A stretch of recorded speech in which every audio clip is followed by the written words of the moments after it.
देखो, मुझे कोई चेकअप नहीं करवाना है। तुम जो ठीक लगे तुम करो, रमेश ने सलोनी से चीखते हुए कहा। लेकिन आप जानते हैं कि मेरी रिपोर्ट बिल्कुल सही है। बरसों से मैं बांझ होने का ताना सुन रही हूँ। 7 साल हो रहे हैं हमारी शादी को। शादी के पहले हमने यह वादा किया था कि एक दूसरे का भरपूर साथ देंगे। मेरे और आपके परिवार के खिलाफ जाकर हमने यह शादी की है। बहुत प्यार करती हूँ मैं आपसे, सिर्फ एक बार चलकर दिखा दें। विश्वास रखिए, जो भी होगा मैं कभी आपका साथ नहीं छोड़ूंगी। सलोनी की आंखें आंसू से भर गई थी। ठीक है, आज शाम को हम चलेंगे। रमेश ने हाँ में सिर हिलाया। सलोनी ने उसे गले लगा लिया। आज से 9 साल पहले दोनों एक दूसरे से मिले थे। दोनों एक दूसरे से पहली बार ऑफिस में मिले। पहली ही नज़र में रमेश को सलोनी पसंद आ गई थी, लेकिन सलोनी की तरफ से कुछ नहीं था। पर रमेश ने हार नहीं मानी। उसने बेझिझक अपने दिल की बात सलोनी को बता दी थी। सबसे बड़ी बाधा यह थी कि सलोनी और रमेश अंतरजातीय थे। सलोनी के परिवार वाले बड़े रूढ़िवादी विचारधारा के लोग थे। सलोनी को पता था कि उसके परिवार वाले नहीं मानेंगे। सलोनी ने रमेश को ना में जवाब दे दिया।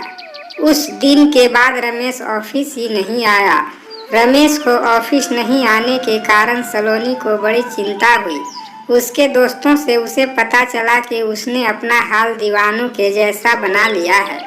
वह न कुछ खा रहा है न पी रहा है। घर वाले भी काफी परेशान हो चुके हैं। सलोनी किसी तरह रमेश से मिली तो उसकी हालत देखकर स्तब्ध रह गई थी। उसे यकीन नहीं हो रहा था कि कोई उसे दीवानों की तरह प्यार कर सकता है। सलोनी का दिल भी आखिर पिघल ही गया। लगभग साल भर तक उन दोनों ने परिवार वालों को मनाने की पूरी कोशिश की, लेकिन आखिर में हारकर कोर्ट मैरिज कर ली। देखो सलोनी, शादी के पहले तुम काम करती थी, वह ठीक है, लेकिन हमारे घर की बहू काम नहीं करती। जो तुमने अपने पीहर में सीखा वह सब ठीक है, लेकिन आज के बाद तुम्हें इसी घर के रीति रिवाजों से करना पड़ेगा। सास ने सलोनी को घर में आते ही अपना निर्णय सुना दिया। थोड़े ही दिनों में पढ़ी लिखी सलोनी के सारे पर कतर दिए गए। हर काम को लेकर उस पर बंधन था, लेकिन रमेश का प्यार था उसके आगे तो यह सब कुछ नहीं था। रमेश की बाहों में आते ही उसकी सारी मुसीबतों का दर्द कम हो जाते थे। समय अपनी तेजी से चलता रहा। सलोनी अपने आप को परिवार के सांचे में ढाल लिया। शिकायत करना तो उसने जैसे सीखा ही नहीं था। शादी के 4 साल बीत गए। धीरे धीरे दोनों पर बच्चे के लिए दबाव आने लगा। धीरे धीरे सलोनी पर घर वाले और दबाव डालने लगे। हमने तो आते ही 4 साल में 3 बच्चे को जन्म दे दिए। हमारी बड़की बहू को देखो, शादी के अगले ही साल मुन्ना हमारी गोद में आ गया था। लेकिन यह पढ़े लिखे लोग, इनके चोचले ज़्यादा होते हैं। सासू माँ पड़ोसन में रहने वाली पंडिताइन चाची को कह रही थी। सलोनी को आते देख उनकी आवाज़ थोड़ी और ऊंची हो गई। ऐसा नहीं था कि उन दोनों को बच्चा नहीं चाहिए था, लेकिन सलोनी गर्भधारण ही नहीं कर पा रही थी। धीरे धीरे तो यह सवाल सलोनी के गले में फांस बन गया था। सलोनी का आना जाना मुश्किल हो गया। हर किसी का एक ही सवाल कि खुशखबरी कब सुना रही हो। सासू माँ का ताना, बहू क्या मेरे मरने के बाद खुशखबरी सुनाएगी। आस पड़ोस सब जगह चर्चा का केंद्र वही होती। देखते ही देखते 7 साल बीत गए। सलोनी को लग रहा था कि मानो उसका जीना हराम हो गया है। रमेश जो पहले उसे दिलासा देता था, न जाने क्यों वही अब उससे उखड़ा सा रहने लग गया था। लता सलोनी की खास सहेली थी, जिससे वह किसी तरह अपने सुख दुख बांट लेती थी। एक दिन लता उसे डॉक्टर के पास लेकर गई और सारे चेकअप करवाए। सलोनी की सभी रिपोर्ट नॉर्मल था। जब उसने यह बात रमेश को बताई तो रमेश को बड़ा गुस्सा आया। रमेश ने उससे कहा, क्या तुम मेरी मर्दानगी को ललकार रही है? सलोनी स्तब्ध रह गई रमेश का यह रूप देखकर। जिस रमेश ने उसके प्यार में जीने मरने की कस्में खाई, आज वह कैसे बदल गया। वह बहुत रोई उस दिन, पर उसने अपना धैर्य नहीं छोड़ा। कुछ दिन बाद जब रमेश सामान्य हुआ तो उसने बड़े प्यार से उसे समझाया और शाम को दोनों डॉक्टर के यहाँ जाकर आए। अगले दिन रिपोर्ट आ गई। सलोनी का शक सही साबित हुआ। कमी रमेश में ही थी। लेकिन जब रिपोर्ट आई, रमेश का व्यवहार और बदलने लगा।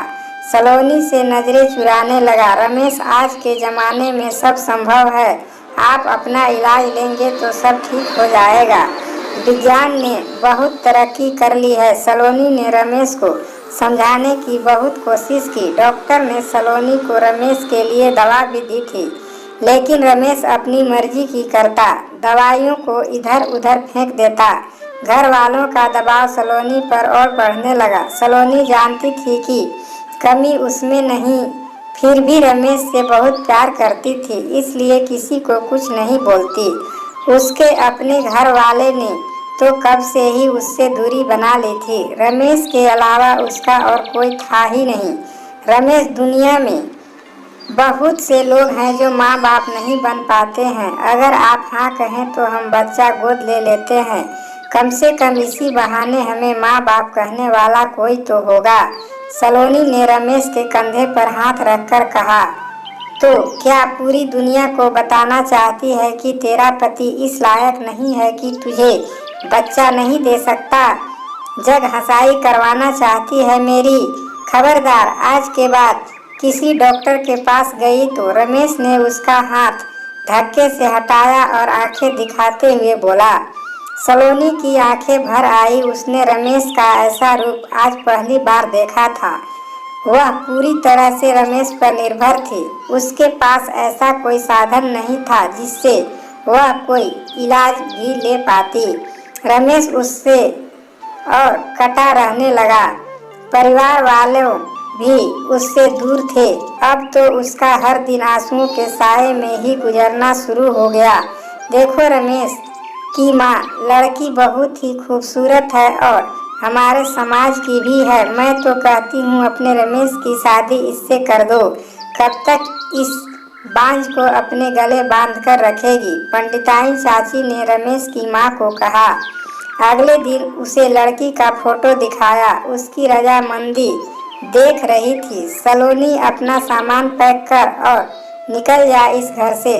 तू जैसी बांझ नहीं चाहिए मुझे इस घर में। सासू माँ ने जैसे ही कहा, सलोनी पर तो मानो दुख का पहाड़ ही टूट पड़ा। माँ, इसकी कमी मुझ में नहीं है, आपके बेटे में है। आप चाहें तो रिपोर्ट भी देख सकती हैं।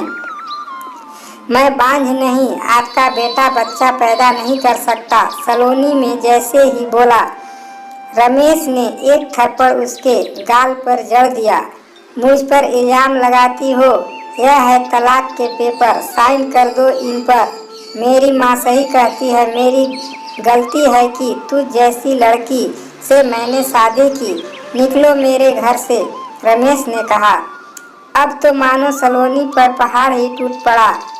उसे कुछ समझ नहीं आ रहा। जिस लड़के के लिए उसने परिवार छोड़ा, सब कुछ छोड़ा, आज वही उसकी एक दुर्गति बना रहा है, उसे छोड़ रहा है। सलोनी स्तब्ध थी।